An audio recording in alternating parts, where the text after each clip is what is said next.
ఈ వార్తలను మీకు సహసమర్పణ చేస్తున్నవారు ఫ్లయింగ్ క్యాట్స్ ద్వారకానగర్ విశాఖపట్నం. నమస్తే, నేను మానస. జిల్లా వాణి న్యూస్ కి స్వాగతం. ముందుగా హెడ్లైన్స్.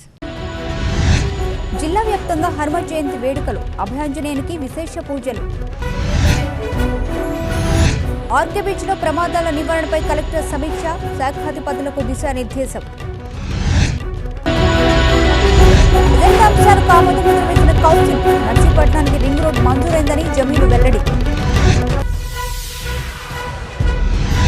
పరిశ్రమల నీటి సమస్యపై వామపక్షాలు ఆందోళన, ప్రభుత్వ వైఖరికి నిరసనగా విశాఖలో ధర్నా.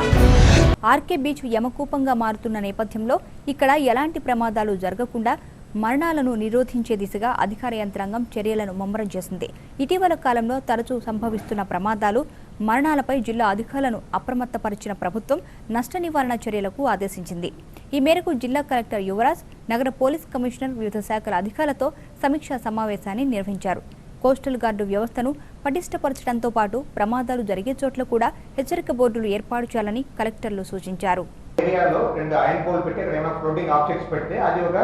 ఫిజికల్ బౌండరీ లాగా ఉంటాయి, దాన్ని దాటి పోకూడదని దానికి అక్కడ మనం ఏమైనా ఫ్లోటింగ్ బయాస్ లాగా పెట్టుకుంటే అక్కడ ఏమైనా తెలియకుండా ఉంటే అది పట్టుకోవచ్చు.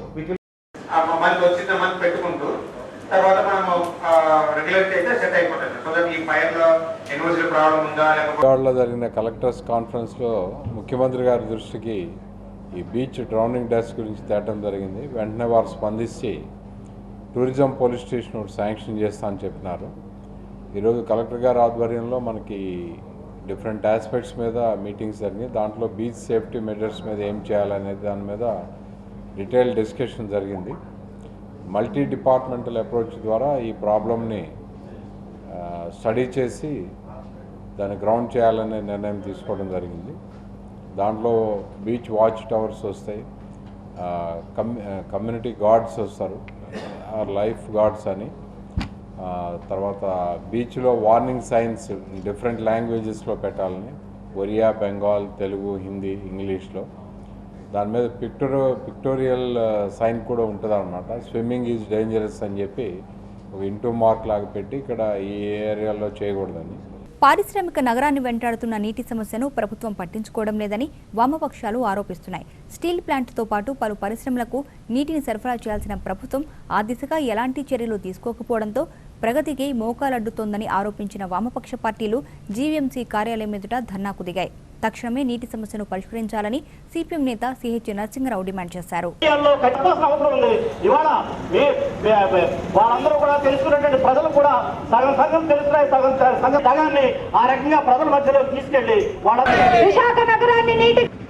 విశాఖ నగరంలో నీటి కొరత తీవ్రంగా ఉంది. ప్రజలు నీటి కటకట్లాడుతున్నారు. ఇదివరకు వచ్చే సమయంలో సగానికి కూడా రావడం లేదు. కొండవాలు ప్రాంతాల ప్రజలు చాలా ఇబ్బందులు పడుతున్నారు. కొన్ని ప్రాంతాల్లో 4-5 రోజులకు ఒకరోజు కూడా నీళ్ళు ఇవ్వనటువంటి పరిస్థితి అనేటువంటిది ఉన్నది. ఈ సమస్యలకు మూలం రాష్ట్ర ప్రభుత్వం నీటి నిర్లక్ష్యం ప్రధాన కారణం. నీటి పనులు చేపట్టడానికి వేసవి కాలంలో కానీ నీరు గుర్తురానటువంటి పరిస్థితిలో ప్రభుత్వం వ్యవహరిస్తున్నది. గత 2 సంవత్సరాలు తెలుగుదేశం అధికార కాలంలో ఒక్క నీటి చుక్క కూడా అదనంగా తీసుకురావడానికి ప్రయత్నం చేయలేదు. ప్రజల యొక్క దృష్టిని మళ్లించడానికి ఇంకుడు గుంతలు, బొట్టు చుక్క మాటలు మాత్రమే చెబుతున్నారు. చేతల్లో ఏ రకంగా కూడా నీటి కొరత తీర్చడానికి ప్రయత్నం చేయలేదు. దీనివల్ల విశాఖపట్నం స్టీల్ ప్లాంట్ లాంటి ప్రధానమైనటువంటి పరిశ్రమలతో సహా, విద్యుత్ ప్లాంట్లతో సహా ఉత్పత్తి తగ్గించుకోవాల్సిన పరిస్థితి ఏర్పడింది. Steel plant, blast furnace, steel melting shop, coke oven డిపార్ట్మెంట్లో ఉత్పత్తి తగ్గింది. సరైనటువంటి చిత్తశుద్ధితో నీటిని విశాఖపట్నం రప్పించడానికి సరైనటువంటి చర్యలు చేపట్టాలని సిపిఐ, సిపిఎం, వామపక్ష కలిసి ఈరోజు అన్ని మున్సిపల్ కార్పొరేషన్ 8 జోనల్ కార్యాలయాల దగ్గర కూడా ఈ నిరసన తెలియజేయడం అనేటువంటి జరుగుతుంది. ప్రజలకి ధన్యవాదాలు తెలియజేస్తున్నాం. ప్రజానీకం యావత్తు కూడా నీటి సమస్య కోసం రాబోయే కాలంలో పెద్ద పోరాటాన్ని నిర్వహించాలని, దాంట్లో ప్రజలు పాల్గొవాలని కోరుతున్నాం. నర్సీపట్నం మున్సిపాలిటీ శిఖలో రింగ్ రోడ్డు ఆవిష్కృతమవుతుంది. ఇందుకు సంబంధించిన సర్వే పనులు జరుగుతున్నాయని మున్సిపల్ వైస్ చైర్మన్ చింతకాయల సన్యాసి పాత్రుడు కౌన్సిల్ సమావేశంలో వెల్లడించారు. రింగ్ రోడ్డు నిర్మాణం పూర్తయితే డివిజన్ కేంద్రం ట్రాఫిక్ సమస్య నుంచి ఒడ్డెక్కుతుందని ఆయన అన్నారు. చైర్పర్సన్ చింతకాయల అనిత అధ్యక్షతన జరిగే కౌన్సిల్ సమావేశం ఎజెండాలోని 15 అంశాలను సమగ్రంగా చర్చించి ఆమోదముద్ర వేసింది. అధికార పార్టీ సభ్యుడు రావాడ నాయుడు డంపింగ్ యార్డు సమస్యను ప్రస్తావిస్తూ యార్డును వినియోగంలోకి తీసుకుని రాకపోవడం వల్ల చెత్తంతా కొత్త వీధిలో వేస్తున్నారని ఆరోపించారు. దీనిపై వివరణ ఇచ్చిన కమిషనర్ రాజగోపాల్ 15 రోజుల్లో సమస్యను పరిష్కరిస్తామన్నారు.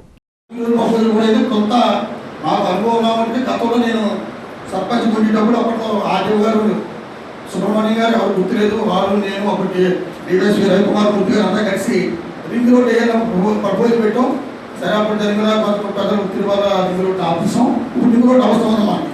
దయచేసి కౌన్సిలర్స్ ఎందుకు చెప్తున్నారంటే రింగ్ రోడ్ మీద మీరు కాన్సన్ట్రేషన్ చేస్తే సక్సెస్ అయితే టౌన్లో కటింగ్స్ అవుతాయి ఆలోచించాలి. ఎందుకంటే మనకి సైమిల్టేనియస్గా మనకు పెద్ద బాధ తిరుగుతుంది. లేదంటే 120 అడుగులకి ముందుకెళ్ళే ప్రక్రియ సాగుతుంది. ఎప్పుడైతే రింగ్ రోడ్ సక్సెస్ అయిందో మనకి టౌన్లో ఒత్తిడి ఉంటుంది. అంతేకాదు బాబు గారు రామచంద్ర గారు నా అభిప్రాయం. కాబట్టి రింగ్ రోడ్డు గారు ఉంటే మనకి ఒక విధంగా ఈ టౌన్లో కటింగ్స్ కూడా తగ్గుతాయి. విషయాలు కూడా మనం అడగవచ్చు. అలాగే సార్ 120 అడుగులు కొద్దిగా ఎంపీకి అక్కడ కుదించండి అని చెప్పొచ్చు. రింగ్ రోడ్డు వల్ల కూడా మరి ఏరియా కూడా డెవలప్ అవుతుంది. ఎప్పటి నుంచో ప్రపోజల్ మరి అలాగే ప్రభుత్వం నుంచి వచ్చింది. అట్లా కూడా ప్రపోజల్స్ మాస్టర్ ప్లాన్ కూడా తయారు చేస్తున్నారు. కాబట్టి మీకేమైనా సజెషన్స్ ఉంటే ఇవ్వండి. రింగ్ రోడ్ ఏదో అధికారులు వేయాలని ఏం లేదు, వాళ్ళ ప్రపోజల్ కూడా చెప్తారు. నేను డిస్కషన్ చేసింది కూడా ఏంటంటే సుబ్బారాయపాలెం దగ్గర నుంచి అప్పనపాలెం దగ్గర నుంచి ఆ టువర్స్ చెట్టుపల్లి ముందు ఏదో ఊరుంది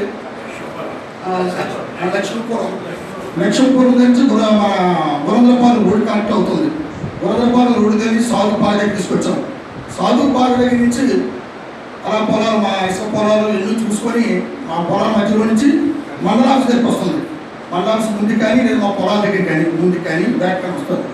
విభజన హామీలను సాధించుకోలేని తెలుగుదేశం పార్టీ మహానాడు వేడుకలు నిర్వహించుకోవడం సిగ్గుచేటన్నారు మాజీ ఎమ్మెల్యే ద్రోణంరాజు శ్రీనివాస్. మహానాడులో ప్రత్యేక హోదాను చతికిలపరిచిన టీడీపీ ప్రజల్లో అభద్రతా భావాన్ని సృష్టించిందని అన్నారు. రైల్వే జోన్ వంటి ప్రధాన అంశాలను గాలిలో పెట్టి తమ స్వార్థ ప్రయోజనాలకు టీడీపీ నేతలు వెంపలాడుతున్నారని ద్రోణంరాజు ఆరోపించారు. విభజన హామీలను నెరవేర్చేంత వరకు కాంగ్రెస్ పార్టీ ఉద్యమిస్తూనే ఉంటుందని అన్నారు.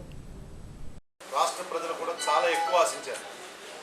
మహానాడులో 2 సంవత్సరాల్లో జరిగిన దాని మీద ఒక శ్వేతపత్రం రిలీజ్ చేస్తారని, ఈ రాష్ట్రం విభజన జరిగిన తర్వాత జరిగినటువంటి వాస్తవ పరిస్థితులన్నీ కూడా రాష్ట్ర ప్రజలకు చెప్తారని, వాళ్ళు ఏమి సాధించుకోగలిగారు ఏమి సాధించలేకపోయారన్నది కూడా చెప్తారని ప్రజలందరూ ఆశించారు.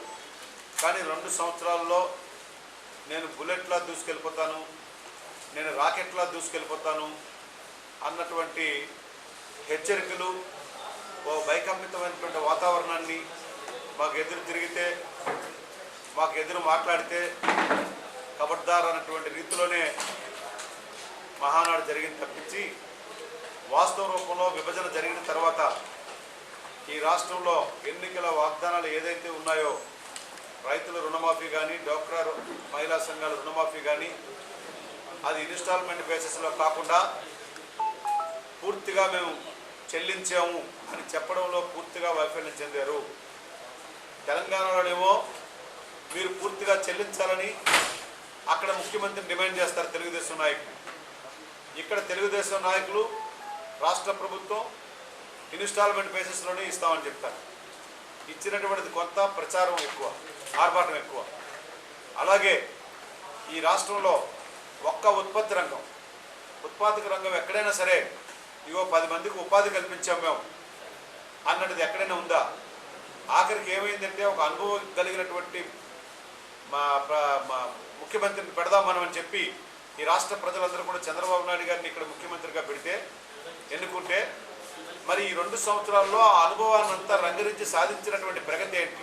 విశాఖ నగరంలో హనుమత్ జయంతి వేడుకలు ఘనంగా జరిగాయి. నగరంలోని అన్ని దేవాలయాల్లో ఆంజనేయ స్వామికి భక్తులు ప్రత్యేక పూజలు గావించారు. సూర్యనగర్లోని శ్రీ యోగ సిద్ధాంజనేయ స్వామి బంగారు కవచం ధరించిన స్వామి భక్తులకు దర్శనమిచ్చారు. అభిషేకాలు, సింధూర పూజలు నిర్వహించిన భక్తజనులు తీర్థప్రసాదాలు స్వీకరించారు.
నర్సీపట్నంలో హనుమాన్ జయంతి ఉత్సవాలు ఘనంగా జరిగాయి.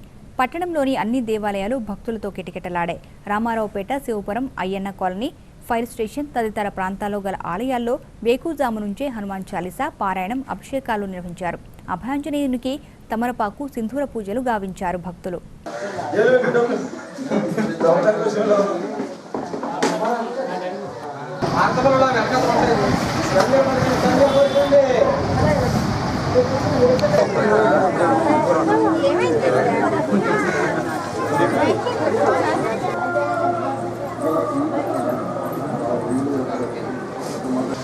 జై వీరాంజనేయ స్వామి. నర్సీపట్నం ప్రాంతం కృష్ణాపురం గ్రామంలో 16 సంవత్సరాల క్రితం స్వామివారు శ్రీ అభయ ఆంజనేయ స్వామివారి విగ్రహాన్ని ప్రతిష్ఠించారు. మరి కపిలేశ్వరం శ్రీ బాలగంగాధర శాస్త్రి గారి చేతుల మీదుగా ఈ కార్యక్రమం జరిగింది. మరి నర్సీపట్నం ప్రాంతానికి చెందినటువంటి నడిశెట్టి బాబురావు గారు ఈ యొక్క ఆశ్రమాన్ని ఏర్పాటు చేయడం జరిగింది. ఈ 16 సంవత్సరాల నుంచి కూడా ఇక్కడ స్వామివారి యొక్క హనుమత్ జయంతి కార్యక్రమాన్ని ఘనంగా నిర్వహిస్తూ ఉన్నారు. మరి ఈ ప్రాంతం చుట్టుపక్కల ఉన్న ప్రాంతం ప్రజలందరూ కూడా స్వామివారి యొక్క ఆశీస్సులు పొందుతూ వారిని దర్శనం చేసుకుంటూ వారి ఆశీస్సులు పొందుతూ ఉన్నారు. మరి ఈ ప్రాంతంలో ఒక మంచి పవర్ ఉందని, స్వామివారి ఈ ప్రాంతంలో తిరుగుతుంటారని చెప్పి మాకు ఒక ప్రగాఢమైనటువంటి విశ్వాసం, నమ్మకం మాకుంది.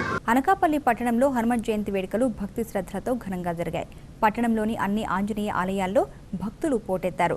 156 సంవత్సరాల చరిత్ర కలిగిన శ్రీ భక్తాంజనేయ స్వామి ఆలయంలో తెల్లవారుజాము నుంచే స్వామివారికి అభిషేకాలు, విశేష పూజలు గావించారు. అధిక సంఖ్యలో తరలి వచ్చిన భక్తజనులు దైవ దర్శనం చేసుకుని తీర్థప్రసాదాలు స్వీకరించారు.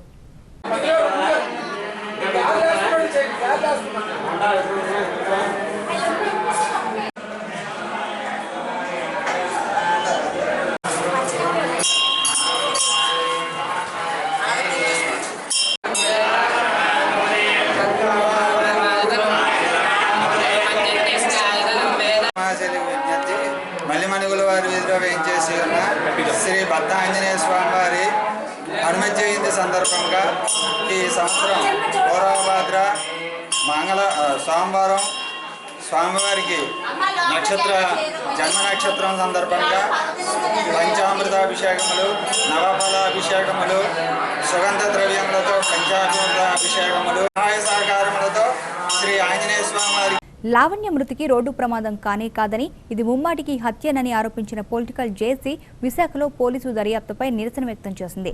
పోలీసుల దర్యాప్తుపై పలు అనుమానాలు ఉన్నాయని, క్షేత్రస్థాయిలో పూర్తి దర్యాప్తు చేయాలని కోరుతూ జీవీఎంసీ గాంధీ విగ్రహం ఎదుట జేటీ రామారావు ఆధ్వర్యంలో పొలిటికల్ జేఏసీ నిరసన కార్యక్రమం చేపట్టింది. లావణ్య హత్య కేసుని వెంటనే సిఐడికి బదిలీ చేయాలి.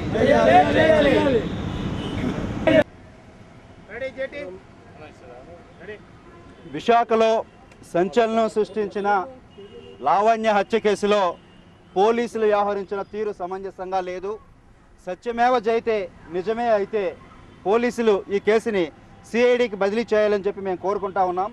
అలాగే నిందితులకు నిజ నిర్ధారణ పరీక్షలు కానీ, లై డిటెక్టర్ పరీక్షలు కానీ, నార్కో అనాలిసిస్ పరీక్షలు కానీ నిర్వహించి ఉంటే మరిన్ని వాస్తవాలు ఈ కేసులో వెలుగు చేసే అవకాశం ఉండగా కేవలం డ్రంక్ అండ్ డ్రైవ్ కేసులతోనూ, రోడ్డు ప్రమాదాలతో బెయిలబుల్ కేసులుగా నమోదు చేయడం కారణంగా నిందితులు మళ్ళీ యథేచ్ఛగా రోడ్ల మీద తిరిగే పరిస్థితి వచ్చింది. మరి బాధితులు కనీసం ముందుకు రాలేకపోవడం అన్నది సమంజసంగా కూడా లేదు. శాసనసభలో చట్టాలు చేయాల్సిన ప్రజాప్రతినిధులు సెటిల్మెంట్లు చేయడం, రాజ్యాంగాన్ని అవమానపరచడం కారణంగా వీళ్ళ మీద కూడా ఎఫ్ఐఆర్లో వీళ్ళ పేర్లు కూడా చేర్చి వీళ్ళని కూడా కఠినంగా శిక్షించే ప్రయత్నం కూడా చేయాలని చెప్పి మేము కోరుకుంటా ఉన్నాం. ఏదేమైనప్పటికీ కూడా బాధితులకి మేము మళ్ళీ కోరేది ఏంటంటే, మీరు ధైర్యంగా రండి, మీ వెంట ప్రజా సంఘాలు కానీ, మీడియా కానీ, చట్టం కానీ న్యాయంగా ఉంది కాబట్టి నేరస్తులకి, దోషులకి శిక్ష పడే విధంగా ప్రయత్నం చేయాలని, ఈ కేసుని ఏపీ ప్రభుత్వం నుంచి సిఐడికి బదలాయించాలని మేము డిమాండ్ చేస్తూ ఉన్నాం. లేని పక్షంలో అవసరమైతే రాబోయే రోజుల్లో హోంమంత్రిని కలిసినా సరే ఈ కేసులో ఉన్న తీవ్ర దృష్ట్యా నిజమైన దోషులు శిక్ష పడేంత వరకు మేము ప్రయత్నం చేయడానికి సిద్ధంగా ఉన్నాం. జిల్లావాణి న్యూస్లో short break.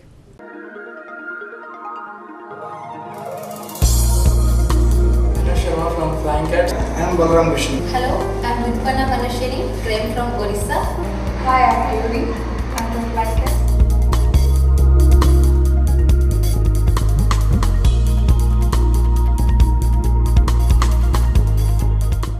Cats, we are changing lives and we are making future ambassadors. So in order to achieve your dreams, in order to be closer to a world-class future, please come to Flying Cat.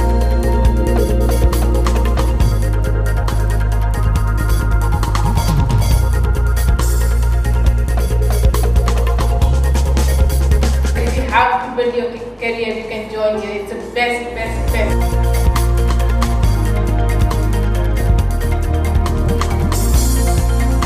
For all of you out there waiting to achieve a career in aviation, hospitality and tourism. Join Flying Cats as we change your lives. Welcome back to Jillavani news. నిరుపేదల ముంగిటకు జనరంజక పథకాలను తీసుకొస్తున్న ప్రభుత్వం తాజాగా చంద్రన్న బీమా పథకాన్ని అమలు చేయబోతుంది. కేవలం 15 రూపాయల రిజిస్ట్రేషన్ ఫీజుతో 5 లక్షల బీమా కల్పిస్తున్న ఈ పథకం విధి విధానాలపై నర్సీపట్నం మండల పరిషత్ కార్యాలయంలో గ్రామస్థాయి కమిటీలకు శిక్షణా తరగతులను నిర్వహించారు. ఎంపీడీఓ జానకీరావు అధ్యక్షతన జరిగిన ఈ కార్యక్రమానికి ముఖ్య అతిథిగా విచ్చేసిన ఎంపీపీ సుకల రమణమ్మ మాట్లాడుతూ ప్రభుత్వ పథకాలను సద్వినియోగం చేసుకోవాలన్నారు. స్పెషల్ ఆఫీసర్ మహాలక్ష్మి, ఏసీఓ సూర్యమణి, రమణకుమారి, సర్పంచులు, ఎంపీటీసీలు పాల్గొన్నారు. ఇక్కడ సహజ మరణం అయితే ఎంతంటే ఇస్తారు వెంటనే 30,000. అది ఉద్యోగం చూస్తాం ఒక్కలేరు. కానీ ఇక్కడ 18 సంవత్సరాలు దాటిన వాళ్ళు ఎంత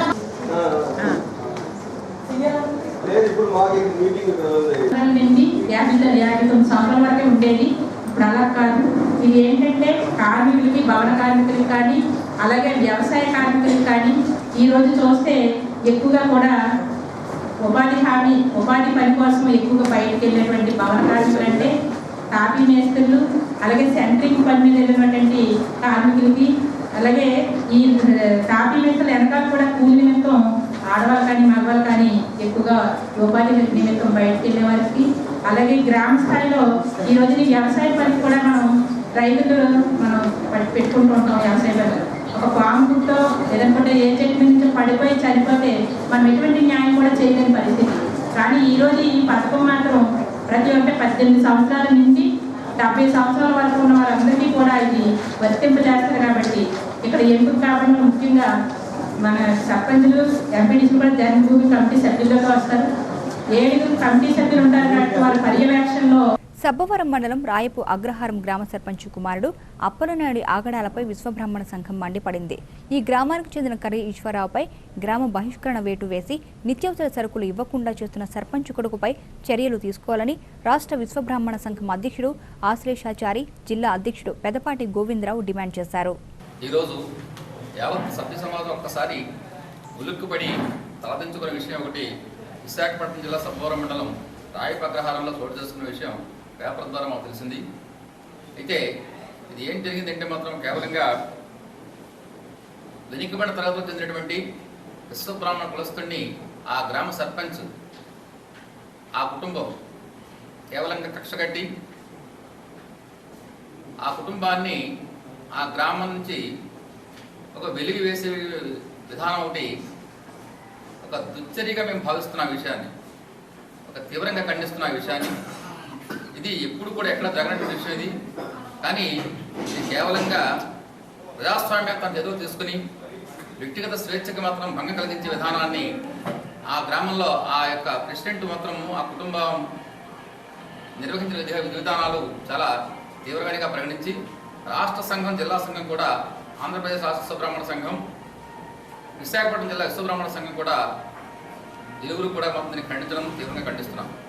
ఎందుకంటే ఆ కుటుంబం చేసేటువంటి పాపం ఏంటో తెలియదు, ఇబ్బంది ఏంటో తెలియదు. కానీ వారికి ఆ కుటుంబంలో, ఆ గ్రామంలో ఆ గ్రామంలో మంచినీటి కుళాయిని తొలగించారట కుటుంబానికి. రెండోది పాలు ప్యాకెట్లు అందకుండా చేశారట. అదేవిధంగా కిరాణా సరుకులు కూడా ఏవి కూడా మాత్రం అందకుండా చేశారట. ఇలాగ అన్ని రకాల కూడా వాళ్ళు వేధించి ఆ గ్రామస్తులందరూ ఒకటి అయిపోయి ఆ గ్రామ సర్పంచ్ యొక్క అధికారాన్ని దుర్వినియోగం చేసి కేవలంగా ఆ యొక్క మాటలకు మాత్రం ఊళ్ళో వాళ్ళు ఎవరు కూడా వీళ్ళతో మాట్లాడటం కానీ, అదేవిధంగా సరఫరా కావాల్సినటువంటి మంచినీళ్ళు కానీ, పాలు కానీ, నిత్యావసర వస్తువులు కానీ ఇవి అందకుండా చేయడం జరిగింది. అంటే అమానుషమైనటువంటి చర్యలు చేయడం చాలా ఖండించదగ్గ విషయం. ఇది మేము చాలా తీవ్రంగా ఖండిస్తున్న విషయాన్ని. గాజువాకలో మాస్టర్ విశాఖ బాడీ బిల్డింగ్ పోటీలు ఉత్సాహభరితంగా సాగుతున్నాయి. బీసీ రోడ్డులో పోటీలను మాజీ మేయర్ పులుసు జనార్దన్ ప్రారంభించారు. యువతలో క్రీడా నైపుణ్యం పెంపొందించేందుకు ఇలాంటి పోటీలు ఉపకరిస్తాయని ఆయన అన్నారు. కార్యక్రమంలో తిప్పల నాగిరెడ్డి, పంపన అర్జునరావు, ఆకుల దుర్గా తదితరులు పాల్గొన్నారు.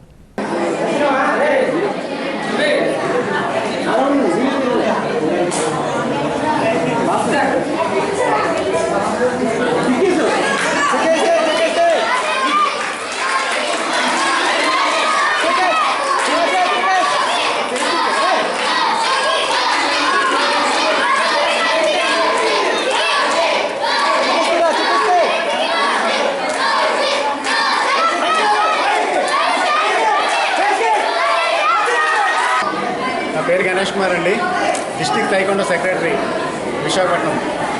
ఈరోజు ఇంటర్నేషనల్ ఓన్లీ డిస్ట్రిక్ట్ సెలక్షన్ అండి. సుమారు 20 మండలాల నుండి సుమారు 200 members, sub juniors, juniors, cadet and seniors, girls and boys.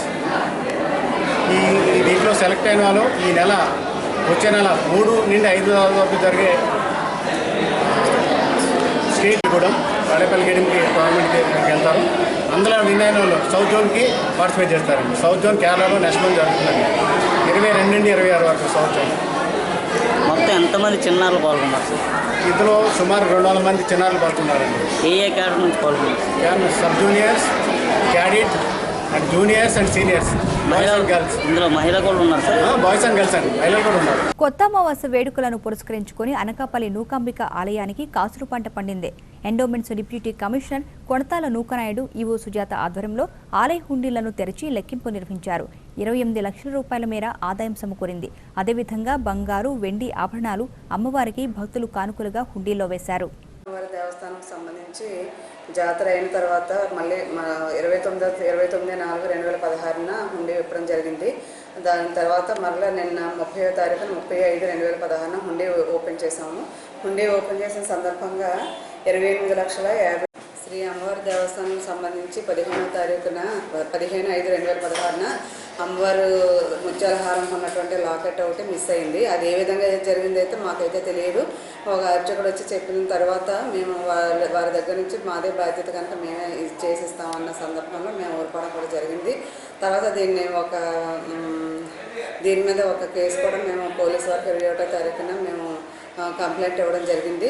దాని సందర్భంగా పోలీసులు కూడా ఎంక్వైరీ చేస్తున్నారు. ఈలోగా మేము 35/2016 హుండీ ఓపెనింగ్ పెట్టేటప్పుడు అందులో ఆ యొక్క డబ్బులన్నీ కూడా మూటలు విప్పి మేము ఆ జల్లెడ పడుతుంటగా అందులో ఈ లాకెట్ ఒక సూర్యనారాయణ అనేసి కన్సల్టేటెడ్ పేపర్ పనిచేస్తున్నటువంటి వ్యక్తి అటెండర్కి దొరికింది. ఇది అమ్మవారి లాకెట్ అని చూపించడం జరిగింది. ఈ హుండీ జాతర హుండీ డీసీ CFO. బాలీవుడ్ నటుడు అమీర్ ఖాన్తో సినిమా చేయాలన్నది తన జీవిత లక్ష్యమని సినీ మాటల రచయిత చిన్నికృష్ణ అన్నారు. గాజువాకలోని కంచుమాంబ అమ్మవారిని దర్శించుకున్న ఆయన్ను మహేష్ బాబు అభిమానులు ఘనంగా సన్మానించారు. ఈ కార్యక్రమంలో పల్లా ఈశ్వరరావు, రాము, జగదీష్, మనోజ్, పైడిరాజు, రాజ్ కుమార్, శేష్ కుమార్ తదితరులు పాల్గొన్నారు.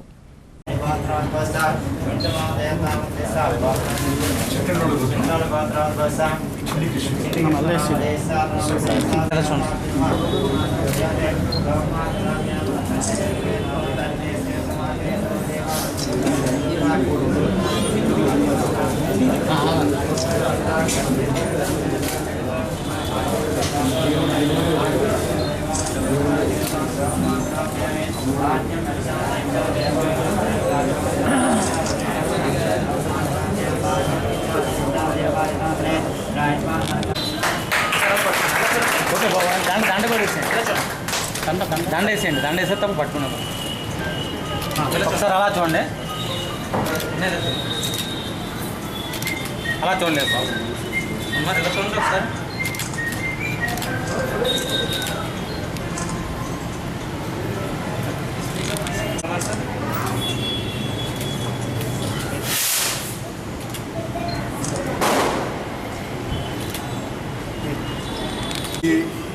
నాకు చాలా దగ్గర అనుబంధం ఉంది అని చెప్పడానికి నా మొట్టమొదటి తెలుగు సినిమా నేను తమిళ్లో రజనీకాంత్ గారితో నరసింహ చేసి అది చాలా ఆల్ ఇండియా రికార్డు వచ్చిన తర్వాత బి గోపాల్ గారు, బాలకృష్ణ గారు కలిసి నా చేత నరసింహనాయుడు అనే ఫస్ట్ తెలుగు సినిమా రాయించారు.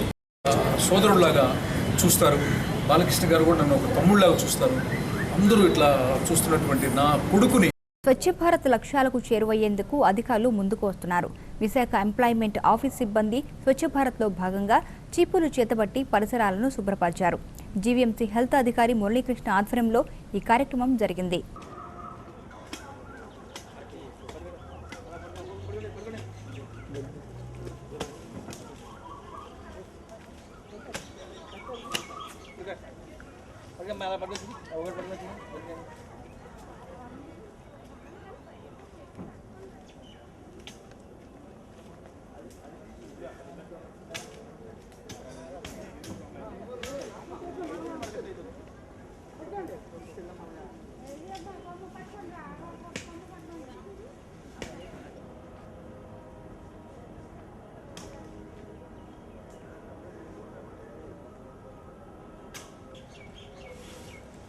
ప్రభుత్వం వారి దిశానిర్దేశం మేరకు జీవీఎంసీ కమిషనర్ గారి సూచనలతో ఈ నెల 16వ తారీఖు నుంచి 31వ తారీఖు వరకు ప్రభుత్వ కార్యాలయాలు, ప్రభుత్వ భవనాల్లో ఈ స్వచ్ఛ భారత్ కార్యక్రమం అనేది నిర్వహించడం జరుగుతూ ఉంది.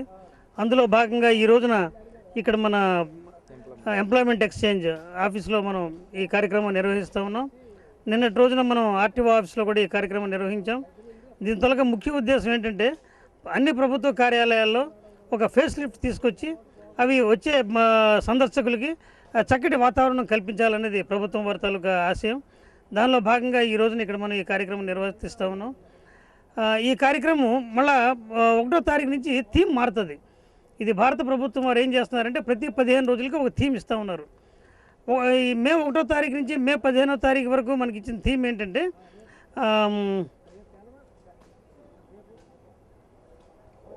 తారీఖు నుంచి 15వ తారీఖు వరకు కార్ఖానాలు ఎక్కడైతే మాన్యువల్ లేబర్ ఉపయోగిస్తామో ప్రేమికులను బెదిరించి సొమ్ములు కాజేస్తున్న 2 వ్యక్తులను విశాఖ పోలీసులు అరెస్టు చేశారు.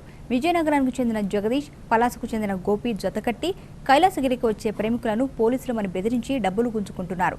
ఈ విషయం తెలుసుకున్న పోలీసులు నిఘా వేసి ఇద్దరిని శ్రీకృష్ణ జన్మస్థానానికి పంపించారు.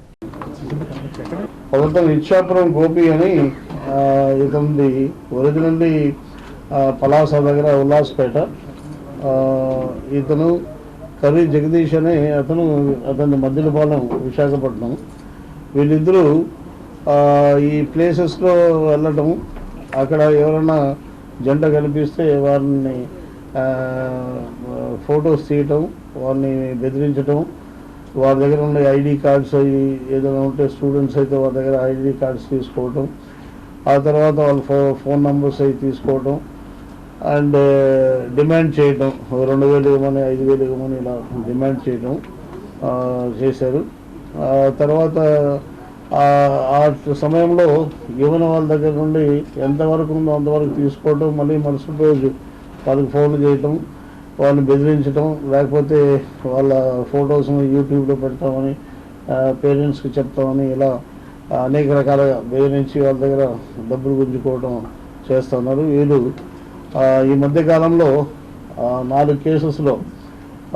కేసెస్ చేశారు. సో అన్ని కేసెస్ కూడా మాకు రిపోర్ట్ అయ్యాయి. ఆ తర్వాత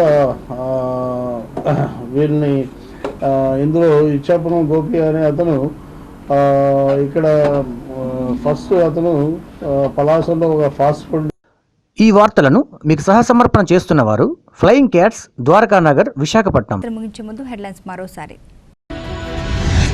జిల్లా వ్యాప్తంగా హనుమ జయంతి వేడుకలు, అభయాంజనేయునికి విశేష పూజలు. ఆర్కే బీచ్ లో ప్రమాదాల నివారణపై కలెక్టర్ సమీక్ష, శాఖాధిపతులకు దిశానిర్దేశం. అంశాలకు ఆమోదం వేసిన కౌన్సిల్, నర్సీపట్నానికి రింగ్ రోడ్ మంజూరైందని జమీలు వెల్లడి. పరిశ్రమల నీటి సమస్యపై వామపక్షాలు ఆందోళన, ప్రభుత్వ వైఖరికి నిరసనగా విశాఖలో ధర్నా. ఈ వార్తలు ఇంతటితో సమాప్తం. తిరిగి ప్రసారమయ్యే జిల్లా వాణి న్యూస్లో మళ్ళీ కలుసుకుందాం. అదివరకు సెలవు. నమస్కారం.